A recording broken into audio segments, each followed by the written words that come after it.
Hello, hello! Bienvenue sur Jésus Talk, votre rendez-vous d'échange hebdomadaire.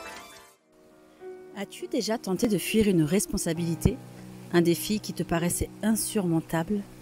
Te voilà devant un choix, tiraillé entre la peur et le devoir.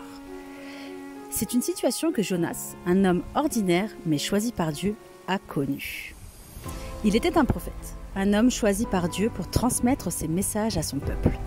Un jour, Dieu parla à Jonas et lui donna une mission claire et difficile. Se rendre à Ninive, une ville immense et puissante, mais aussi remplie de corruption et de péché. Dieu voulait que Jonas avertisse les habitants de Ninive qu'ils devaient changer leurs mauvaises habitudes, sinon leur ville serait détruite. Mais Jonas, au lieu de suivre les instructions divines, eut peur. Il savait que Ninive était une ville dangereuse et il doutait que ses habitants l'écoutent. Alors, il décida de fuir. Il embarqua sur un bateau en direction de Tarsis, à l'opposé de Ninive, espérant échapper à la mission que Dieu lui avait confiée. Alors que le bateau naviguait en haute mer, une violente tempête se leva, si terrible que les marins eurent peur pour leur vie. Ils comprirent vite que cette tempête n'était pas naturelle, mais qu'elle était causée par quelqu'un sur le bateau. Les marins décidèrent de tirer au sort pour découvrir le responsable. Et le sort tomba sur Jonas.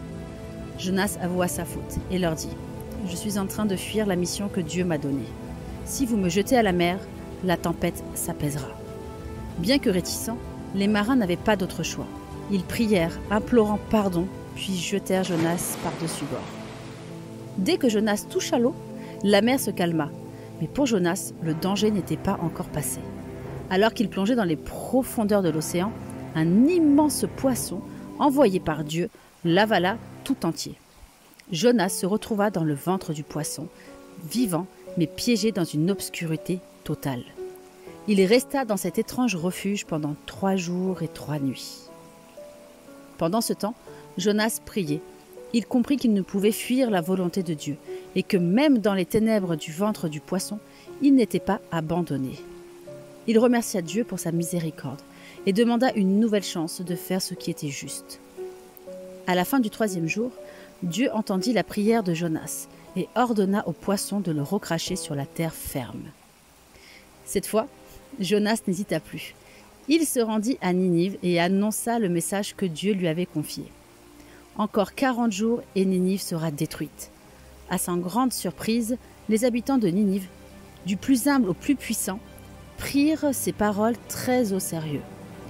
Le roi lui-même se revêtit de sacs et de cendres, un signe de repentance, et ordonna à tous de faire de même. Ils jeûnèrent, prièrent et demandèrent pardon à Dieu pour leurs péchés.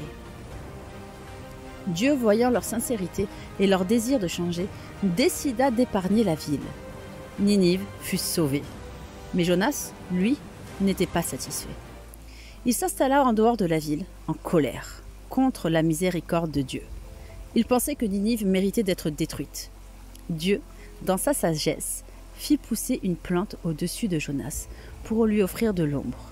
Mais le lendemain, un ver rongea la plante et elle se flétrit sous le soleil brûlant. Jonas se retrouva à nouveau fâché.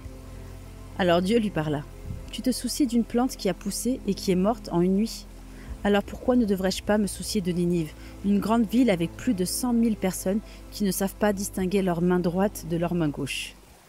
Jonas comprit enfin. La leçon que Dieu voulait lui enseigner était claire. La compassion et la miséricorde sont plus importantes que le jugement. Ninive n'était peut-être pas parfaite, mais ses habitants méritaient une chance de changer, tout comme Jonas lui-même avait eu cette chance. Alors, revenons à toi.